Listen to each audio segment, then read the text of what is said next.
साध्वी प्रज्ञा ठाकूर यांच्या विरोधात काय पुरावे होते आणि त्या न्यायालयातून निर्दोष कशा सुटलेल्या आहेत जाणून घेऊयात। एनआयच्या विशेष न्यायालयानं आज मालेगाव बॉम्बस्फोट प्रकरणात निकाल दिलेला आहे आणि या प्रकरणातल्या 7 आरोपींना निर्दोष सोडलेलं आहे। त्यामध्ये भाजपकडून खासदार राहिलेल्या साध्वी प्रज्ञा ठाकूर यांचं सुद्धा नाव होतं, त्या मुख्य आरोपी होत्या।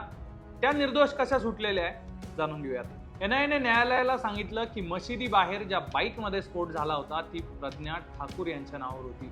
आरोप एनआयकडून ठेवण्यात आलेला होता। या बाईकवर बनावट नंबर प्लेट लावण्यात आलेली होती, त्याचसोबत चेसिस नंबर आणि इंजिन नंबरही खोडून टाकण्यात आलेला होता।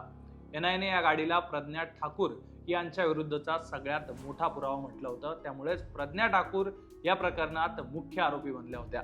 पण एनआयला या वाहनाची ओळख सिद्ध करता आलेली नाहीये आणि हीच गोष्ट महत्त्वाची ठरलेली आहे। एनआयच्या विशेष न्यायालयानं आपल्या निकालात म्हटलंय की सरकारी वकिलांनी बॉम्बस्फोट झाल्याचं तर सिद्ध केलंय, पण तो बॉम्ब गाडीतच ठेवलेला होता का हे ते सिद्ध करू शकलेले नाहीयेत। आणि पुढची गोष्ट अशी की न्यायाधीश A.K. लाहोटी यांनी असंही म्हटलंय आपल्या निकालात की बाईकचा चेसिस नंबरही सापडलेला नाहीये।